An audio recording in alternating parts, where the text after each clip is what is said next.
So I will start with an introduction for myself. My name is Javi Demidi Abraham. As I said before, I am the Director of Consulting at Agritecture. I have served that role for about 3 years. Previous to that, I was our lead systems design. I have background in cannabis cultivation, greenhouse and hydroponic equipment distribution, as well as some ag tech startup applications around CEA technologies. Today, I have Brandy Keene with me. Brandy, would you like to provide an introduction for yourself? I'd love to. Thank you, Javid. I really appreciate you hosting today, and I appreciate everybody for joining. My name is Brandy Keene. As Javid mentioned, I'm the Senior Technical Advisor and co-founder of Surna, which we founded back in 2006, specifically to serve the indoor cultivation industry. That makes me kind of an old lady by indoor cultivation standards, but if any of you say that, we're going to be fighting.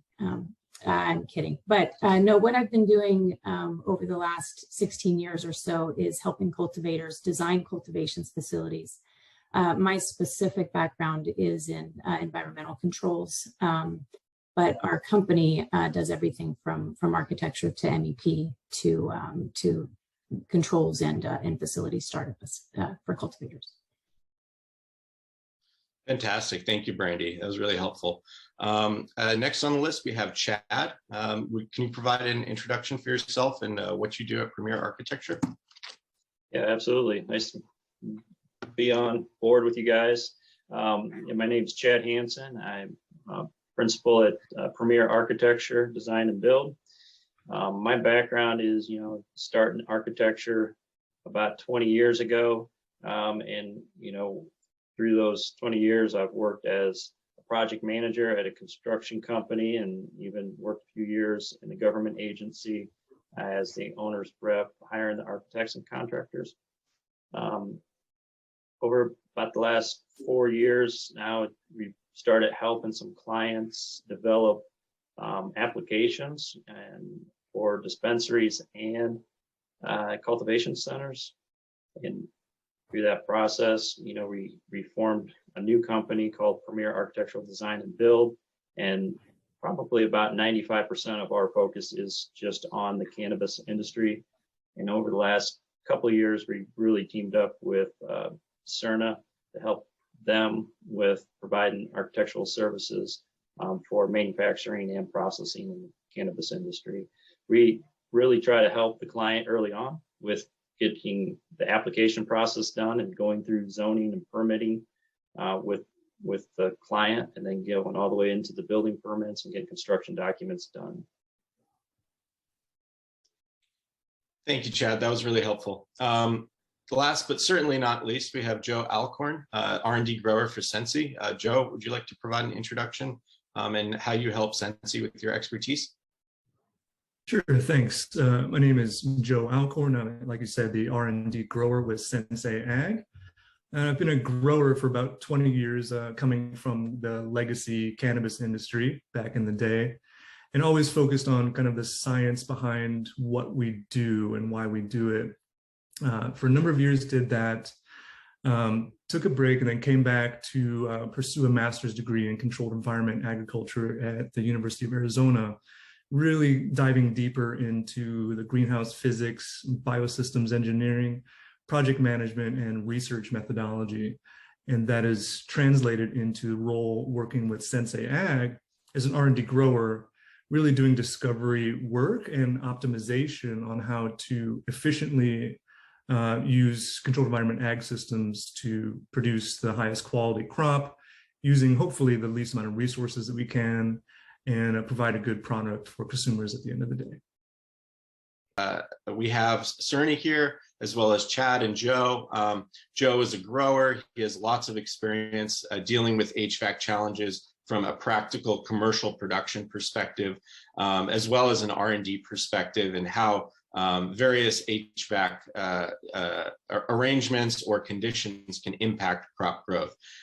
Chad's unique perspective is on the architecture side, where he applies his eye for design and looks for particular either site or building characteristics that are congruent with the type of HVAC system that is necessary for production systems. And then Brandy, with her work at Surna, provides these industry-leading systems to growers in commercial settings, specifically focused in CEA and for the growing vertical farming industry.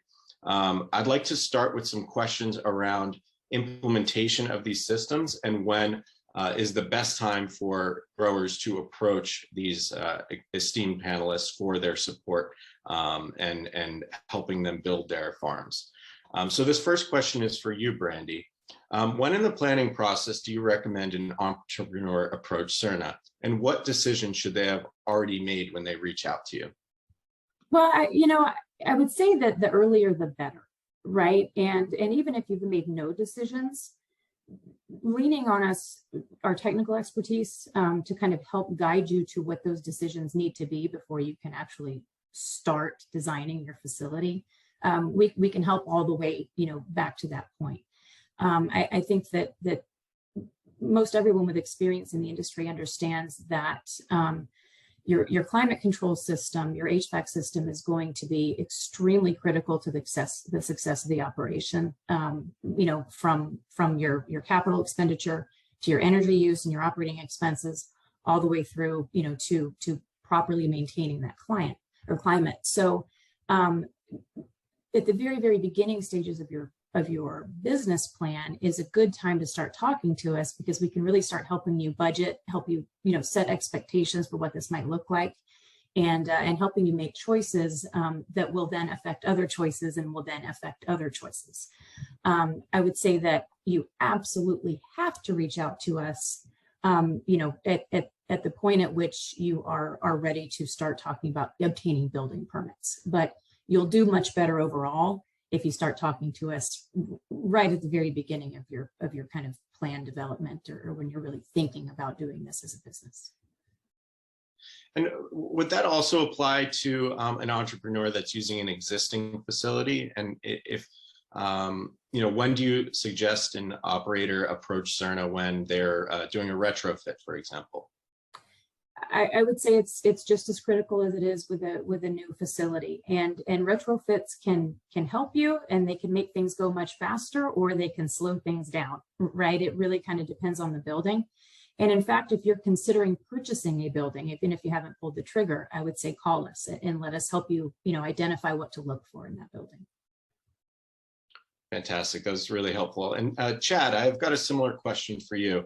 Do you also recommend that entrepreneurs reach out to you at a very early stage, or is there kind of an ideal time in the development process when you prefer an entrepreneur reach out to you? And what are some of the kind of pitfalls that an entrepreneur can avoid by reaching out to you at this precise time? I have to mimic a lot of what Brandy said. That getting ahead of the game is key. So getting a hold of us early on is important. A lot of the pitfalls I've seen come up before is people trying to select a site based on dollars, but then once they start getting into it, a cheap site costs more because maybe you're in a floodplain, or maybe it doesn't have the infrastructure that you need. The power requirements tend to be an issue, because you're using a lot of power in these places. Water sometimes is an issue, or gas. And I've seen it all happen where you just don't have the infrastructure. And by the time you improve the infrastructure, you would have been better off at a different site. And in the same scenario happens with, new and existing buildings. You have a 600 amp service that has to be updated to 2400 amp.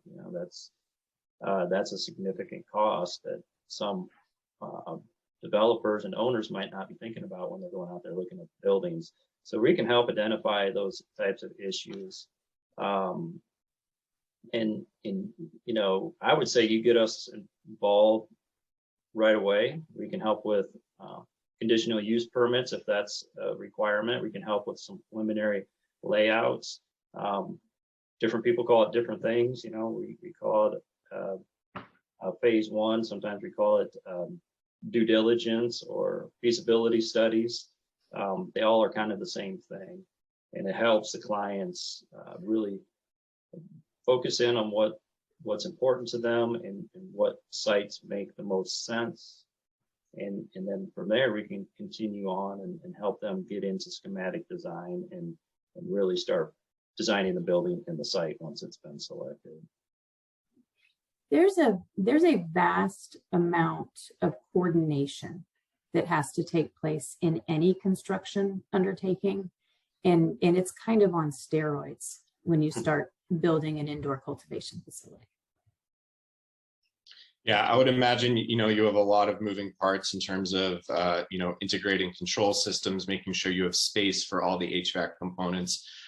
As Chad said, making sure you have the correct power. On the modeling side at Agritecture, we understand that, your HVAC power is almost as much as your lighting at times. So you really need to account for that early on and have a firm understanding of what that's going to be. And Agritecture plays a strong role in helping figure out what those loads will be early on. So, going into more of the facility design and development process, I guess this is a question for both Brandy and Chad. What do you, either anecdotally or something, you see pretty commonly, what do you believe is the most common reason you see for facility completion deadlines to not be reached? And what are some kind of challenges you've seen in CEA facilities that you may be able to share with us? That's a long list.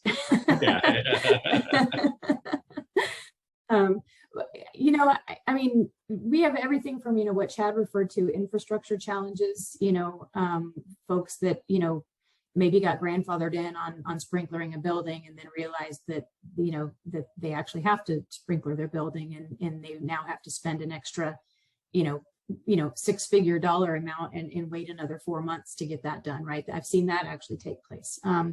We've seen folks who had absolutely really no inkling of what they were really getting themselves into, just purchase a building that maybe, wasn't the exact right choice, enormous structural upgrades that had to take place. So they had to scrap kind of their original plan because, the HVAC density in particular is pretty intense. And so if you have a building that was designed, for comfort cooling for warehouse spaces, and then suddenly I've got to put 60,000 pounds of HVAC equipment on the roof because I didn't allow for sufficient space outside my building to put these things on the ground, right? We've seen that happen. We've seen serious delays with electrical infrastructure upgrades. We actually had a client recently who worked with the utility, knew what his upgrade was going to look like, and they said no problem. And then he bought the building, and they said, oh, but it's going to be 4 years. So he's now spending, several $1 million on a CHP plant because he can't wait 4 years. And all of those things happen. So it's really just to go back to your original question. The earlier you start talking to folks like us, the easier it is, as you go through the process to identify those challenges before they rear their horrible heads. Absolutely. And just for our audience, CHP is an abbreviation for combined heat and power, which is an auxiliary power system that operators can install next to a CEA facility to convert natural gas resources to electricity, heating and cooling, and CO2. So those are some really interesting technologies that can help growers, who have the challenges that were mentioned in terms of insufficient utilities or not enough power to drive their farm. Yeah, it's really exciting with that one too. We're integrating it into the climate control system, so there's a big energy savings there. It's really, really cool. Oh, that's fantastic. Yeah, absolutely. The CHP integration is a really fascinating topic, pioneered by a lot of those completely closed cold weather greenhouses. And now we're seeing it enter into CEA markets all over the world. So really exciting times. And it's great to hear that Surna is integrating directly with those CHP, given the growing market for CHP. So I'd like to connect a lot of these discussion topics with Joe, who is the R&D grower we have as panelists today. And Joe, I'd like to ask, from your perspective, how involved should a head grower be in the facility design process? Because, as we know, crops have very specific needs. and connecting the design of the farm, specifically the design of the HVAC and lighting system, to those crop needs, I would imagine is a formula for success. So can you help us understand what kind of involvement as a head grower you like to have in facility design processes? Sure. And in this context, surrounded by architects and engineers, I would kind of separate the roles clearly between, a grower and a seasoned trained engineer. I wouldn't expect a grower to do the load calculations and the electrical engineering, but bringing in the art of growing, it covers topics such as the fertigation, which is a little bit separate topic, the level of monitoring and control and integration of the systems that a grower prefers. But the systems that are in place now are really have been developed with a two-way interaction of growers and engineers. So when everyone gets to the table, a grower should be familiar with all the terminology and the systems being presented by the engineers in terms of the types of heating and cooling and dehumidification, the spectrums of their LED lighting and their PPFD of their lights. So that conversation should be able to flow quickly and easily. The level of interaction during the process, I guess, is up to the team and up to the C-suite people who make those decisions. But at least looking from a project management perspective, if you're running an agile team that's maybe having meetings regularly to check in, that may be enough for everyone to be up to speed rather than waiting for a longer term reveal of the systems where big changes have to happen. So I think it's flexible. There are definitely some grower specific, techniques that might need to be incorporated early on in the process. Can I piggyback off of what Joe said there too about having regular meetings? If I may, I just think it's important. What he said is, we just finished up a 32,000 square foot craft grow facility, and we had weekly meetings on this thing. And it was about a 3-month process.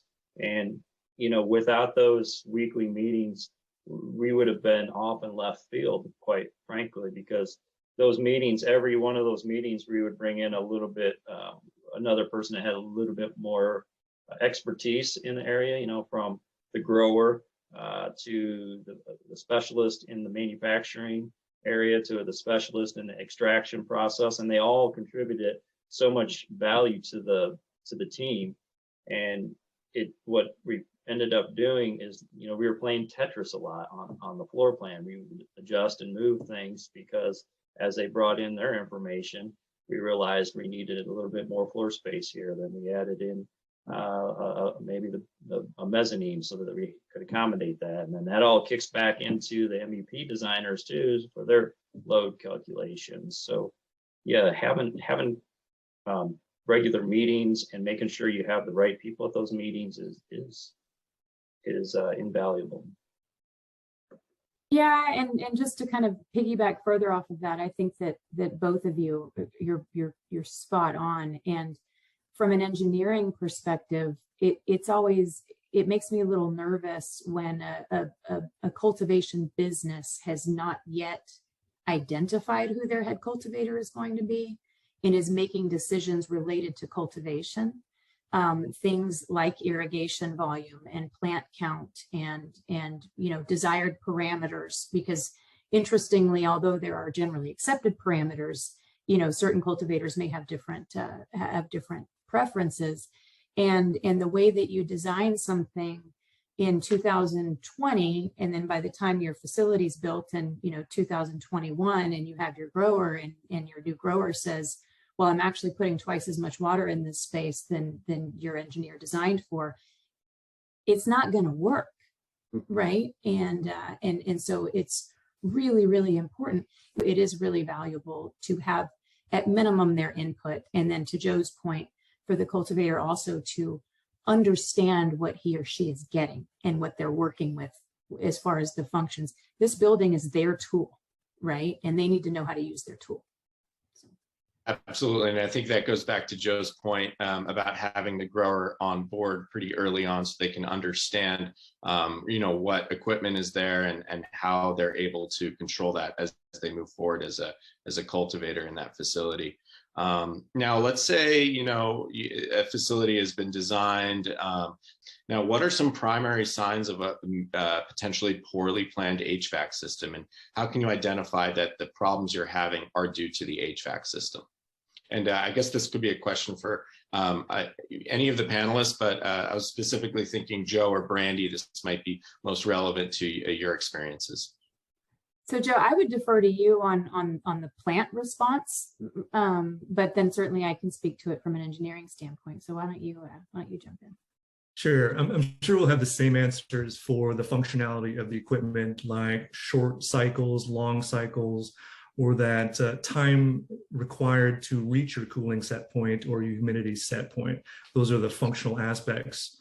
And then, coming to a plant science and physics side of it, we look at the uniformity of the environment, and then its effect on that latent heat and that sensible heat, and how that affects the plant and the plant temperature, and therefore the plant VPD.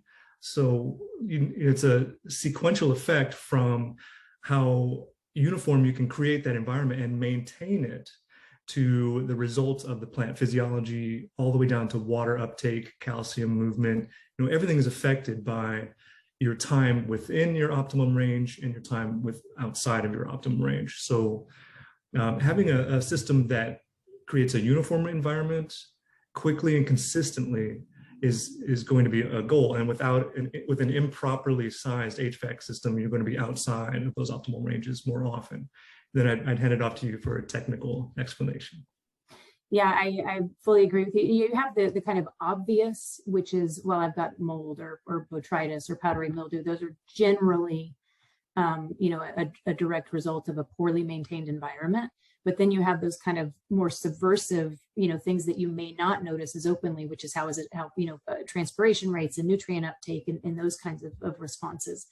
From an engineering standpoint and applied, short cycling, on off, right? This is like flooring it and slamming on the brakes, right? That you don't want to do that to your car. You don't want to do that to your grow. Or running and never meeting your set point. Sometimes it's a bad design. It's incorrect equipment selection that because, and I don't think that's because the engineer who designed it necessarily was a terrible engineer, but maybe they just didn't have experience with this and didn't know what questions to ask to design it correctly, right, for the application. You also have, in indoor cultivation, you have a year-round need for cooling and dehumidification. Sometimes we see systems that aren't designed to run at negative 20 degrees in Calgary, Alberta, right? And they're just not going to do it. You have, and then I would say too that you've got the less obvious issue is how much energy it's using and how it's using energy, right? And we find that systems that have some modulation are generally going to do better from an energy standpoint, and from getting rid of that kind of sawtooth bouncing up and down off of set points when you look at your data, versus more of a smooth curve that maybe just kind of goes up and down a little bit.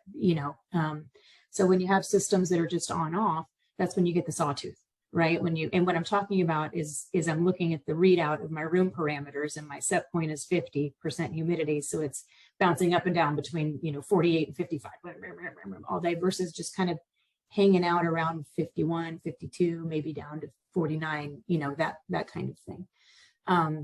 So those are, some of the design mistakes I think that we see in HVAC systems, and some of the kinds of things that you can look at as a cultivator to say, well, maybe this isn't working as beautifully as it could, right?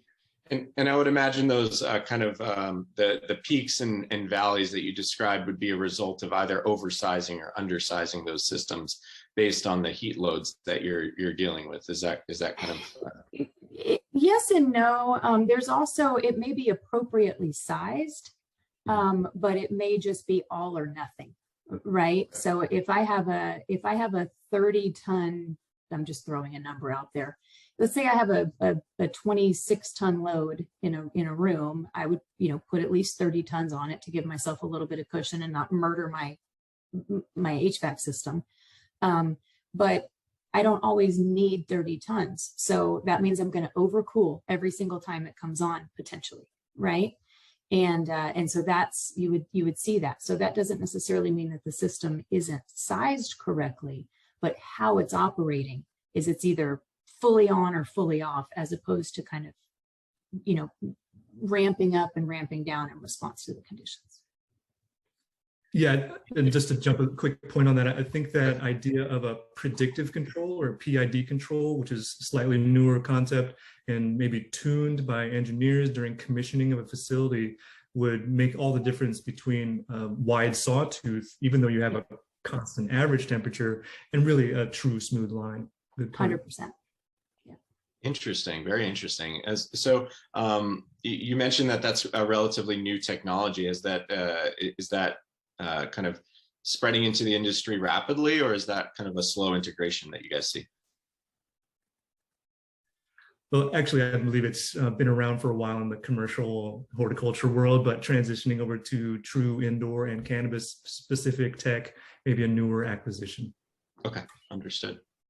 Yeah, I would say that the cultivation industry has been, indoor cultivation has been maybe a little slower to adopt some of these things that are possibly available to them. And the folks that serve the industry, maybe haven't provided as much of it as they could have or should have, because it wasn't what the industry was really asking for at the time. But when we do, true modulating systems, we use, predictive algorithms and PID loops and all kinds of things. And it may take, several days for the systems to really optimize to the conditions in the space, because they're kind of learning, right, how that room is being operated. So.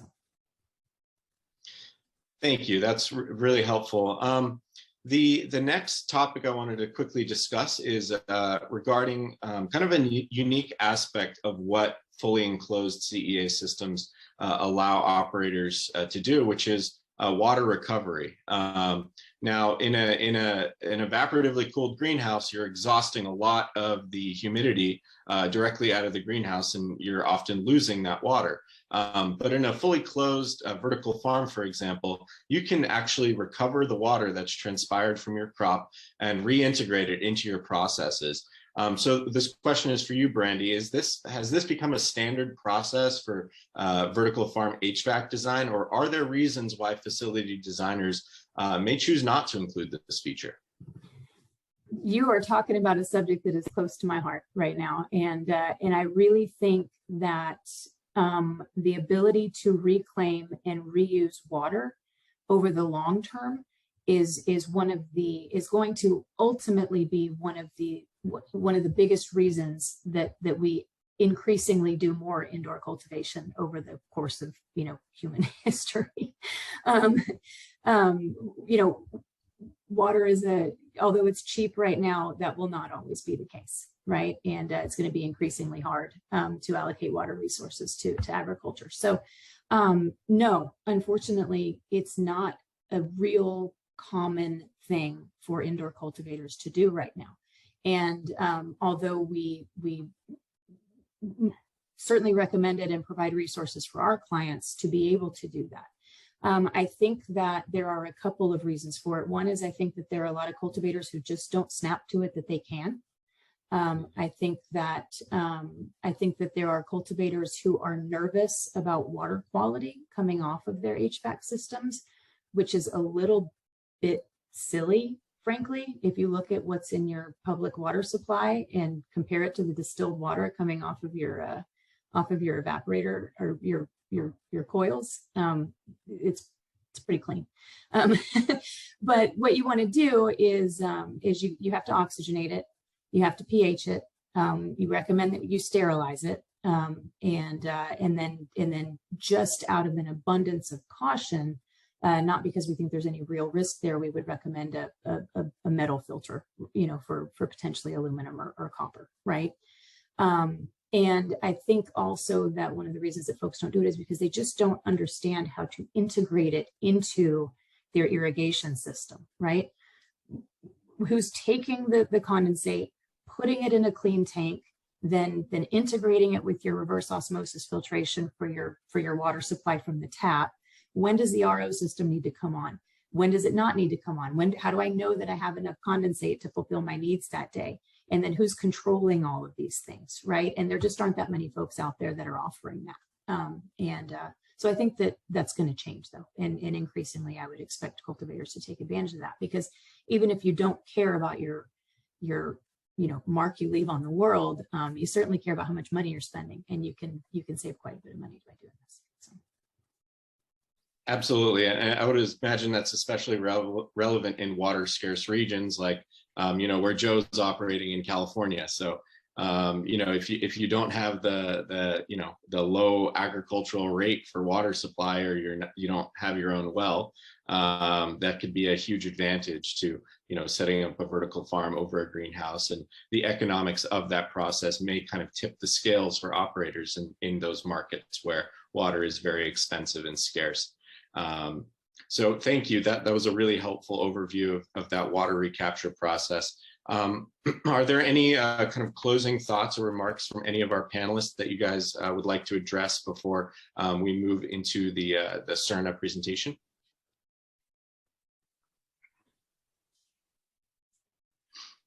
Okay, well, well, thank you very much. This has been a really interesting discussion. Thank you, Chad, Brandy, and Joe for your participation here. And thank you, Surna, as well, for sponsoring this webinar. Without further ado, I think we're going to jump into the Surna presentation.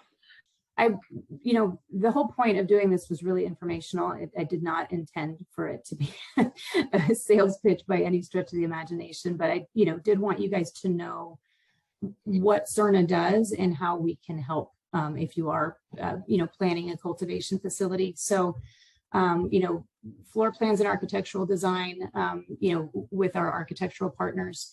MEP engineering, that's mechanical, electrical, and plumbing. So for the folks who are joining us, who haven't done a lot of construction projects, your two permits are going to be your architectural or your building permit, and then your mechanical, electrical, and plumbing permits that you'd have to submit to your authority having jurisdiction or your municipality to get a permit. So we produce those drawings. Environmental systems and controls. So that is the various HVAC technologies that might be appropriate for your facility, whether that's a simple rooftop unit and some standalone dehumidifiers, all the way through to 4-pipe chilled water and everything in between. We also have a proprietary controls system called Sentry IQ that gives you an enormous amount of control over your facility and a vast amount of data collection around your environment. We provide lighting, benching, some ancillary equipment for folks. It can be really helpful to coordinate that at the architectural phase. We support the installation and construction of the facilities. We are not contractors. You will use local contractors, but we work very, very closely with them. Lastly, we help folks with maintenance and keeping things operating the way that they were designed to operate. Any or all of these we can help with. So just give us a call, and if we can't help, we can definitely point you to somebody who can. This question may be most appropriate for Chad. If not, I would welcome answers from any of the other panelists, but it looks like anonymous attendee has asked, could you talk about the insurance needs and top risks to think about? Isn't hard to get insurance that meets your needs. So Chad, do you have any insight into that process? Yeah, I mean, I can talk a little bit about it. I'm not sure the types of insurance they're specifically asking about. I would assume they maybe are talking about builder's risk type of insurance, which is what would happen during construction. They could be talking about professional liability insurance, but I would can guess that they're talking about builder's risk. And if that's the case, that would be really more on the contractor that they are getting. So again, we would work with, Surna would, get a set of documents that would be put out for bid, or the owner would have some builder already in mind, and really you would need to have a qualified contractor to do this type of work that is able to get bonded and insured, so that there are really no liabilities or risk on the owner during construction. And they could purchase that insurance themselves, but really it would be, my advice would be to have the contractor purchase that insurance as part of the bid package. I don't know if that's really the question they're looking for, if that's, if I'm answering it well. If not, maybe you can ask anonymous attendee to clarify, but I think that covered it. So let's go to the next one. Any advice on the compatibility or not of CEA plant for growth or plant fermenters on one level and cultured meat on another, or space in the same building? So I guess this would be, planning multiple spaces for different types of production environments. And is that something that you guys have seen to be successful in the past, or introducing challenges that may not be worth addressing given the complexity of that approach? Joe, maybe that's a well. Yeah, I've definitely seen a case for the circular economy idea, and some pilot project on mushroom cultivation, as well as beer brewing facilities in combination with plant growth facilities for that CO2 production. As far as the modeling of that, the financial feasibility and scalability, I can't speak to that. And in this particular case, when talking about cultured meat production, I'm not sure the production process of that, but I think there is a use case for it. Not sure the scalability, profitability, or site applicability of it. Yeah, and I would be, again, I'm with you, Joe. I'm not real sure what the process of cultured meat looks like, and you'd have to do certainly a real financial analysis there. I would say there are probably some GMP implications if we're talking about food production, which has, pretty expensive implications on your HVAC system and some other, some other design considerations in the building. So there's likely a significant amount of complexity there, but that doesn't mean that it's not feasible. Thank you. So here's a question from Saeed Modini. What are your recommendations for the number of air exchanges for room per hour with fresh air? Some growers want to seal the room and not exchange air with fresh air at all. What is your thought?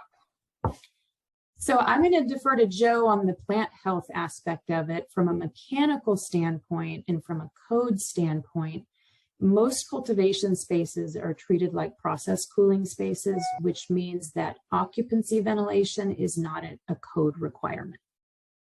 Some jurisdictions do require it. So we would at minimum recommend, and actually we design into all of our systems, an emergency exhaust system, a means by which to bring in fresh air and to exhaust, for instance, CO2. And that can be controlled, either on an emergency basis or on a timed basis. So we really defer to the cultivator as to what they want for fresh air exchanges. And then, we design the system around that desire. From a functional standpoint, those air exchanges are generally not necessary. You're supplementing CO2 to the plants. The plants are providing you with oxygen. You've got an emergency evacuation system, and you've got a well-controlled environment. But some cultivators prefer to have them, on a regular basis for a number of different reasons.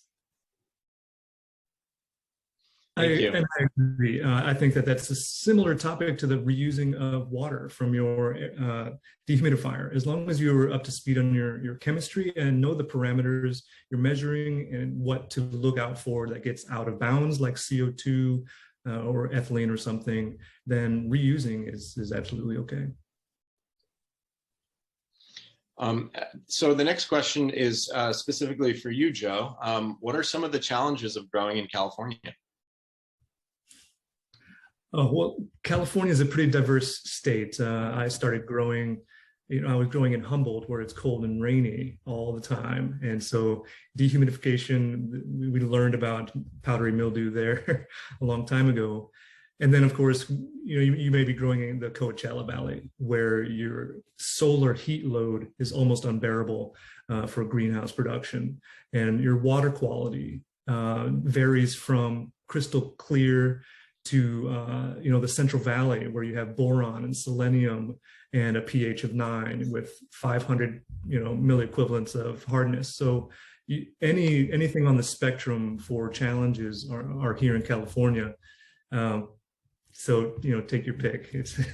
It's here to discover, and hopefully you don't have to learn it the hard way. Having some reference experts like engineers or cultivation consultants can help ease those problems along the way.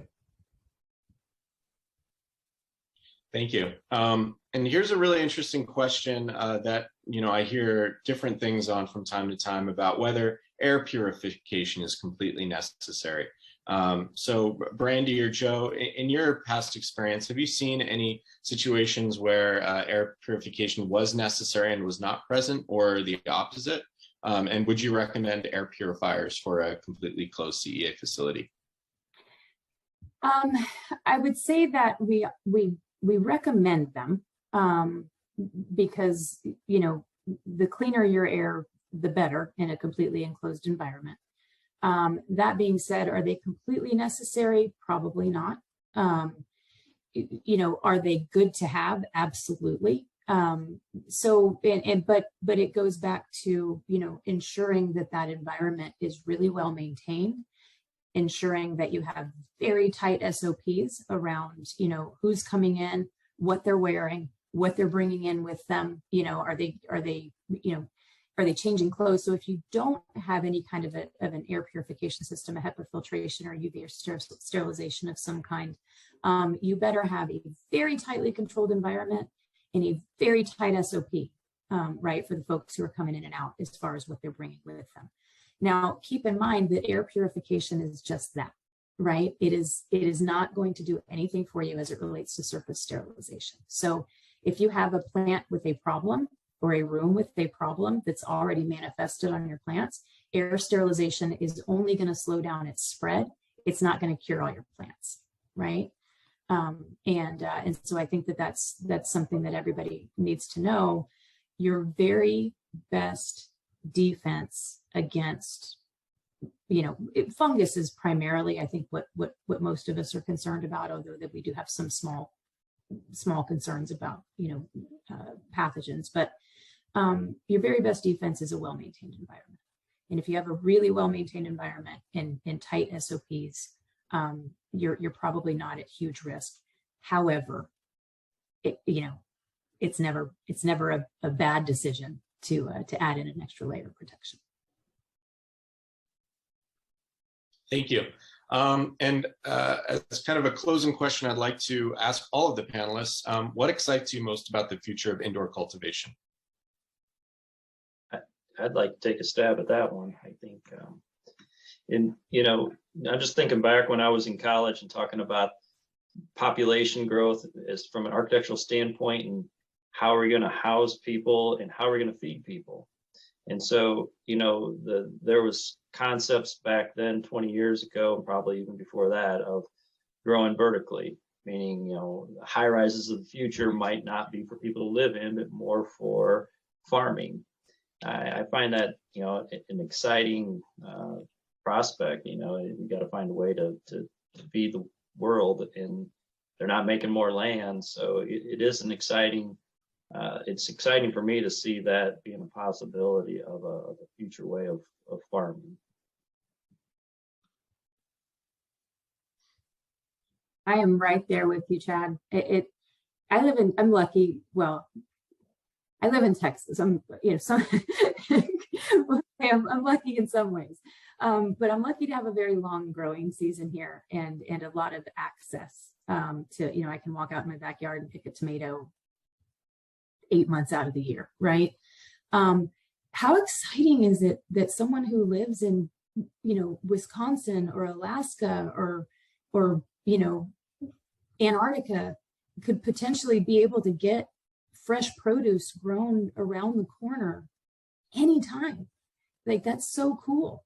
And it's yes, it's energy intensive, but that's a short-term solvable problem, right?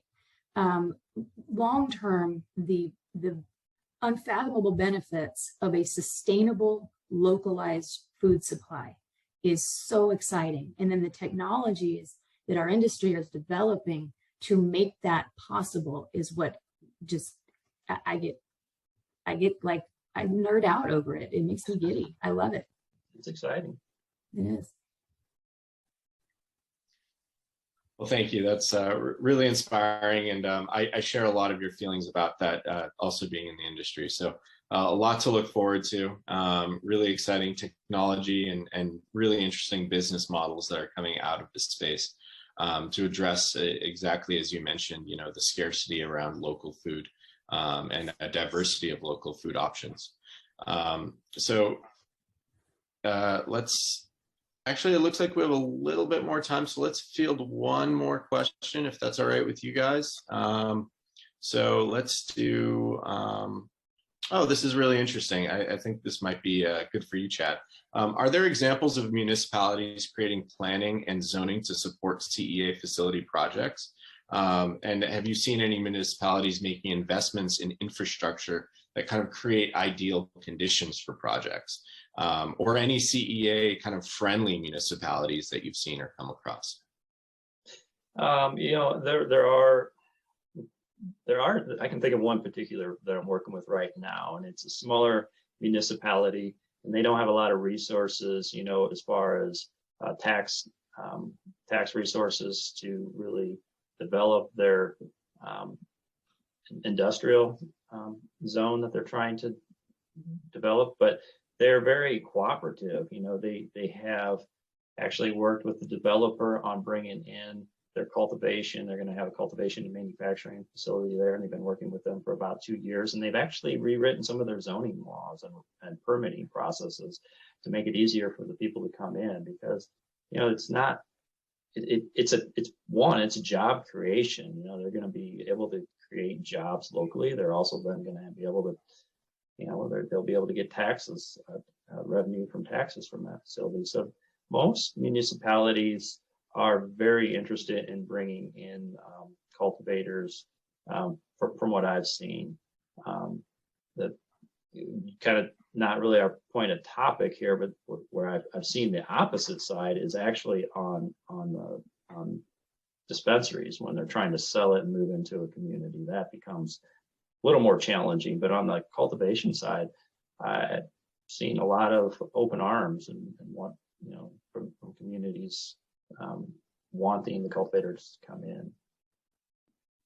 Yeah, and I can speak from my experience when I've heard of some utilities as well that want cultivators to move in as customers, and creating either attractive power purchase agreements or some sort of incentives for those operators to move in. So I think that's another important industry player that can kind of help facilitate and catalyze the growth of the CEA industry in municipalities.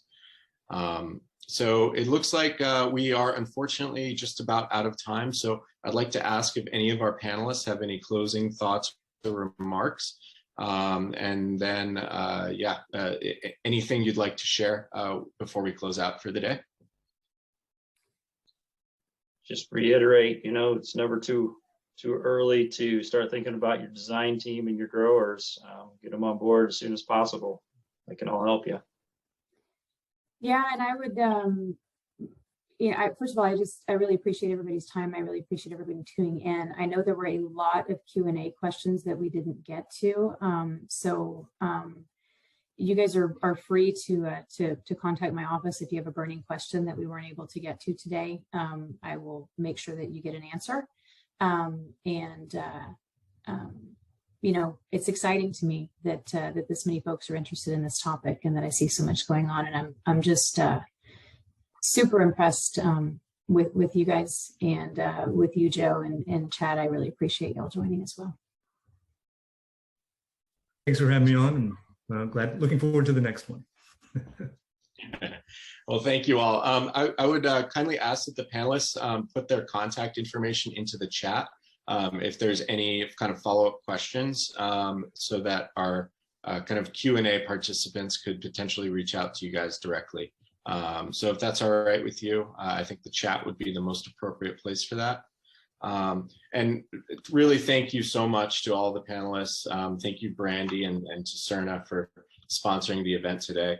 And like I said, to all the participants, the contact information for our panelists will be available. And thank you all for participating today and taking the time to learn about CEA facility design as it relates to planning and implementing HVAC systems. So thank you all, and I hope you have a wonderful day. Thanks. Bye, everybody.